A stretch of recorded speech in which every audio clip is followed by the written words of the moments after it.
Hey, what's up? My name is Ange. Welcome back to my channel, and in today's video we are going to be going over all of the books that I read in May.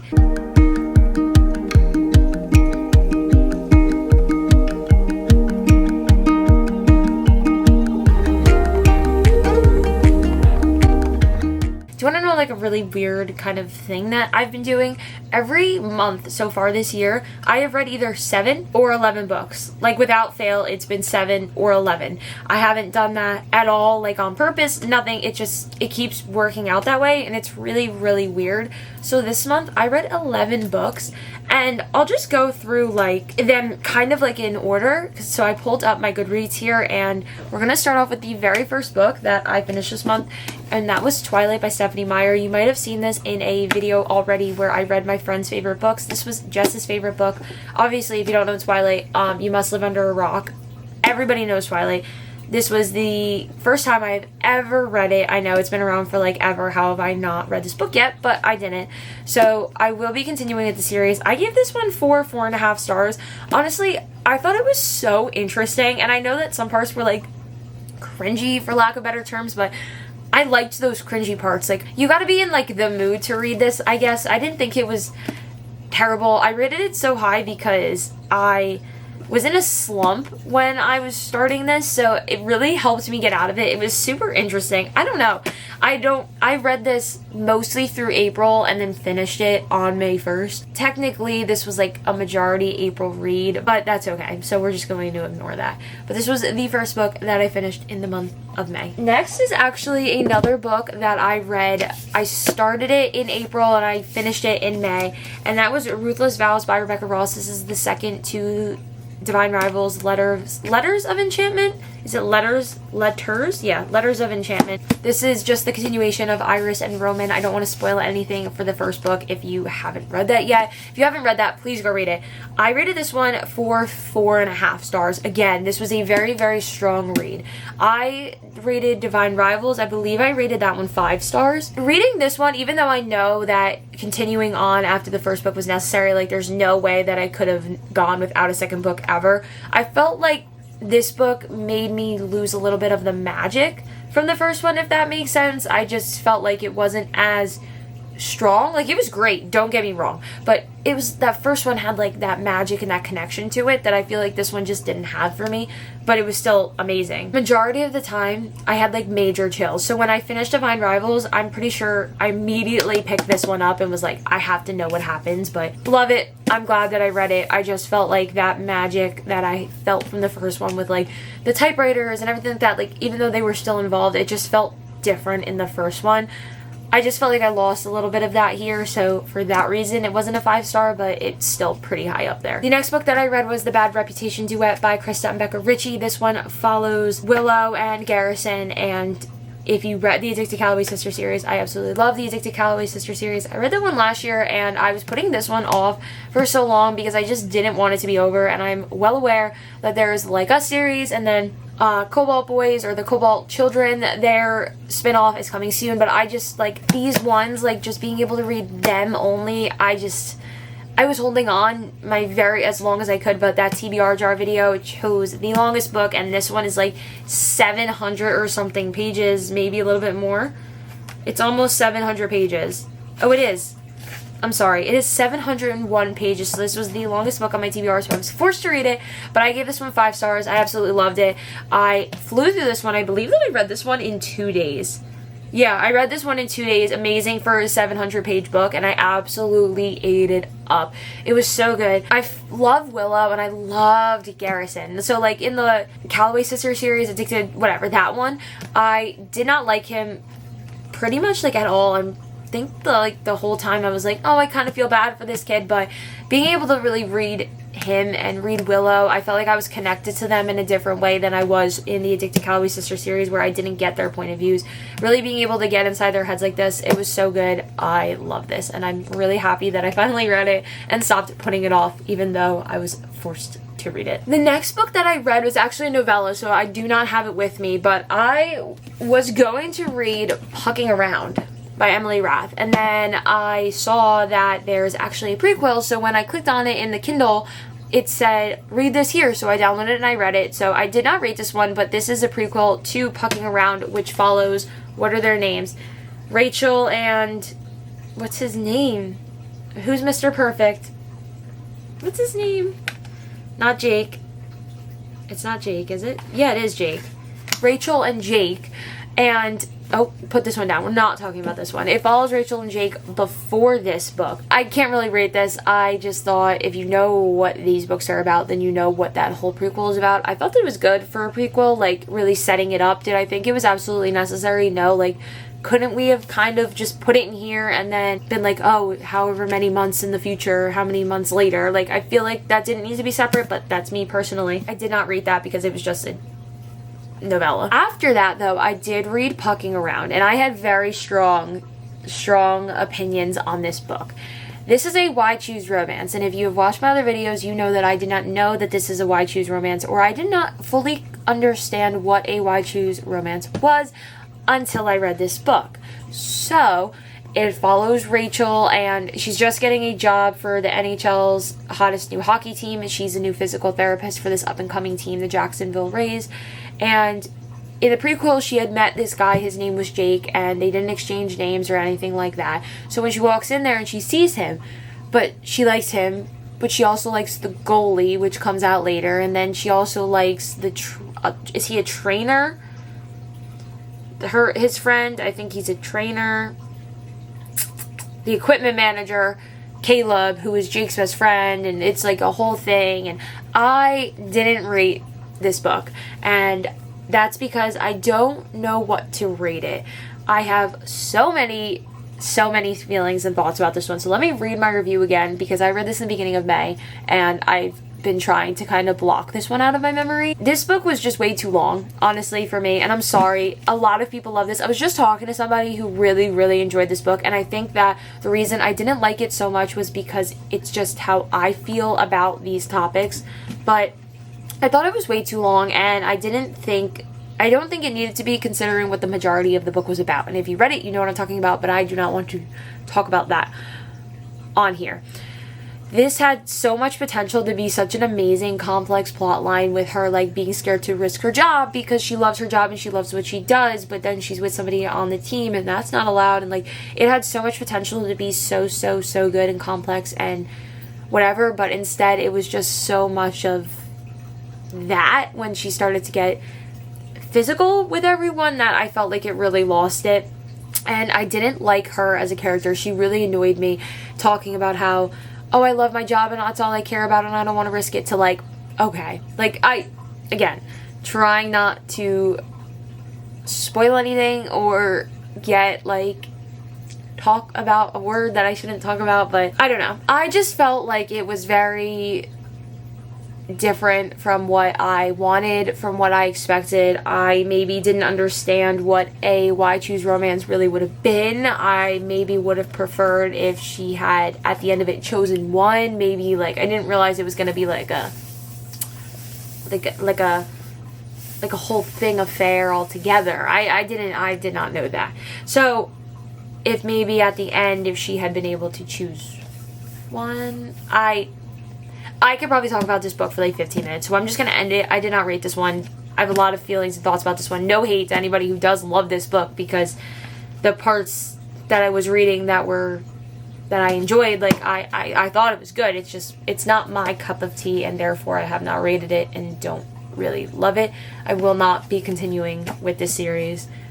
But if you continue with the series and you read it, then all the power to you. I hope that you are loving it. The next book that I read was The Summer After You and Me by Jennifer Salvato Doktorsky. This was our May book club read, so if you want our thoughts and feelings on that, please check out that video when it is out. So this one is about a summer of new starts and second chances. This one is a young adult novel, and it's Lucy loves her beach life at the Jersey Shore. She's in Seaside Heights, and it is right after Hurricane Sandy happens. If anybody who doesn't know, I am from New Jersey. I am from around that area, so I had experienced all of this. So everywhere she's talking about in the book, I have been there. I understand what she's saying, and for that, I gave this book 2 stars. I tried. I really did. I really tried to love it. I just felt like on the back it's explaining about how Connor was like a Benny, or he's a tourist, he comes down for the summer, and like, oh, we get this second chance at a romance, and then but now she's with somebody. And I just felt like from reading the back, it wasn't at all what I expected or hoped for.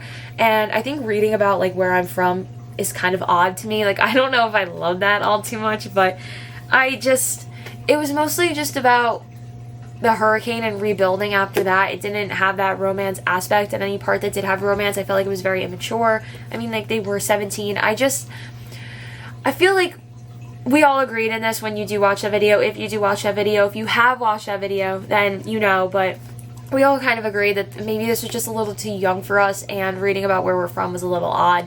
But I rated this book 2 stars. Sorry to say it wasn't my cup of tea again. Yeah, next book that I read, or mostly listened to, read on Kindle, I don't even know if I picked up the physical book, was Maggie Moves On by Lucy Score, which was also, again, the majority of these books are from the TBR jar video, so they're all over the place.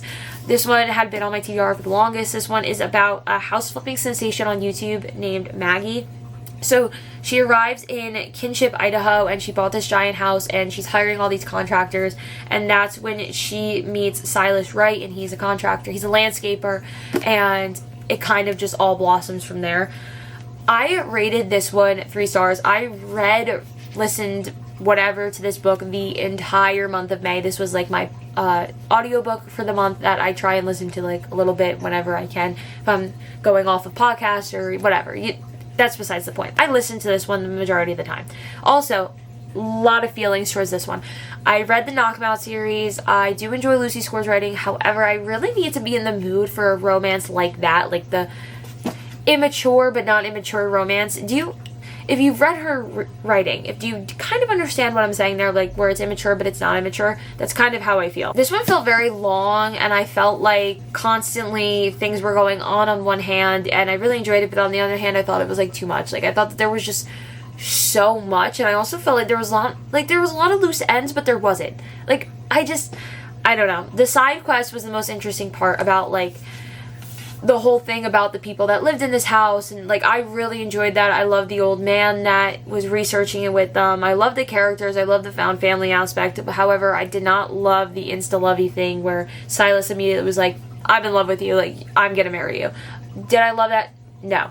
Besides that, like, it was cute. It was like just a good romance for me. The next book that I read was You by Caroline Kepnes, which is, if you've seen the show, this is Joe Goldberg. He works in the East Village in a bookstore called Mooney's Books. I think it's Mooney's Books. And that's where he meets Guinevere Beck when she walks in there. She's a very public Facebook account, and she tweets incessantly, basically telling Joe everything that he needs to know about her and just putting it all out in the open. She's not being very smart about keeping herself safe. And this is where he learns that she goes to Brown, where she lives on Bank Street, and that she'll be at a bar in Brooklyn where he'll accidentally meet her again. He is very obsessive with her, and he basically tries to just take control of her life. So I watched the show. I think Jess got this for me for Christmas or my birthday or something. Pretty sure, don't hate me if I'm wrong, but pretty sure that Jess got me this book. I just don't know if it was for Christmas or my birthday or whatever, but I finally got around to reading it. I was really excited for it. I rated this one 4 stars. I thought it was so intriguing. I loved being inside of his head. I don't want to ruin anything for you, but I love the show. This one follows the show very closely. However, I then read Hidden Bodies by Caroline Kepnes, which this one is just the continuation. Again, I don't want to spoil anything if you didn't read the show. It's just after this book, Joe goes to California. He goes to Los Angeles, the city of second chances, determined to put his past behind him. The Joe from this book to this book felt like 2 completely different people. Where here, and this might be a spoiler, so please skip if you don't want to be spoiled, because I don't know how to explain this otherwise. Where here he felt like he was obsessive and doing it to protect Beck. Here it was just like he was just obsessed with hurting other people. Like, he just didn't care. It was like anybody who crossed him or did anything wrong, like, had to be gotten rid of. This book, I rated 2 stars. I just was very upset with this one. I just did not like it as much. The characters, like I said, felt completely different. I enjoyed being in his head here. Here, I just felt like I was like, okay, is he done, like, ruining everything and just being stupid? that's how I felt about that one. I also read The Idea of You by Robin Lee. I watched the movie, of course, and then I actually made a video of me reading this in one day. I read this one very, very quickly. Unfortunately, I did not rate this on Goodreads, so I can't remember what I rated it, but it's probably what, like a 3? Probably like a 3, I don't know. But this is about Celine, and she's a 39-year-old owner of an art gallery, and she has a daughter. She's reluctant to take her daughter to basically, in the movie it's Coachella. Here I don't know if it's a music festival, a concert, I forget what it was. But she's reluctant to take her there to go see her favorite boy band, but when she goes, she bumps into one of the boy band members, and then from there she has a whole relationship with this boy band member who is 20. I think he's 20 in the book. Yeah, he's 20 years old, but in the movie, I think he was 22. Also, side note, I've been listening to August Moon on Spotify all the time. Guard Down, amazing, amazing, amazing, amazing song. Love that song, very catchy. Chef's kiss. The thing that I didn't like about the book that I kind of wish I read the book before I watched the movie. I don't know if that really would have changed anything. The ending, honestly, I have very mixed feelings on, and if you want a spoiler reasoning on that, you're gonna have to go watch my video. I'm very sorry, I don't want to spoil anything. I know I've said that 12 billion times, but I don't. It was so much more about the physical in this book than comparing, again, you shouldn't compare, but whatever, comparing to the movie. It felt like they had a connection. Here it just felt purely physical for her, and Hayes just kind of felt like so immature, and like he was in love but she was like, no. That's kind of how that felt the whole time for me. So for that reason, I think I give this one like a 3 stars. Honestly, really recommend the movie. Don't love but love the book for different reasonings. Like I've very, very mixed emotions, and I didn't even rate it like on Goodreads, and I needed to give it a rating in my video, but I think about this one a lot. And the final book that I read in the month of May was The Summer Girl by Elle Kennedy. This one follows college student Casey Soul. She hasn't spent an entire summer in Avalon Bay in years, not since her parents divorced and then her mother moved her to Boston. So her grandma is selling the Boardwalk Hotel from the first book of Avalon Bay that I forget what her name was. Was it Mackenzie bought and is restoring? So the woman who owns that is Cassie's grandmother, and now that her grandfather died, she is selling it. So she's returning for like that whole thing so that they can see it and be there for the grand opening and whatever. And here's where she's like, hey, I want a summer fling, and that's where she meets Tate Bartlett, and he is the fun-loving golden boy of Avalon Bay. He's like local, whatever. The sailing instructor, he's a lovable player, but he's no stranger to flings. Like, he kind of does this all the time, but everyone still loves him. Like, he's not like a bad player. Like, everyone's not like, oh my god, Tate, I hate you. Like, everyone loves him, everyone swears by him, he's so cute. I gave this one 4 stars. I thought that this was so cute. I didn't write an actual review on this one, but I really felt their connection. This one felt to me a lot better and more in depth and more, what is the word that I'm looking for? I felt like this one was stronger than the other 2 books in a way that it was deeper. Like, I felt their connection. In the other 2 books, like, I didn't feel it as much. I really enjoyed this. I love the characters. Tate, mwah, I love you. The boy best friend. The boy best friend. That's all I gotta say. The boy best friend. Those are all of the books that I read this month. I read 11, but my favorite book this month had to be Bad Reputation by Kristen Beck Ritchie. There is nothing that beats Addicted Calloway for me at all, like, ever. Soon I'm going to read the Like Us series, but I'm like scared to, but I will do it eventually, so we will get to that. Least favorite had to be Pucking Around. I'm so sorry. Had to be Pucking Around. But yeah, that brings us to an end. Thank you so much for watching. I really appreciate it, and I will see you all next time. Bye!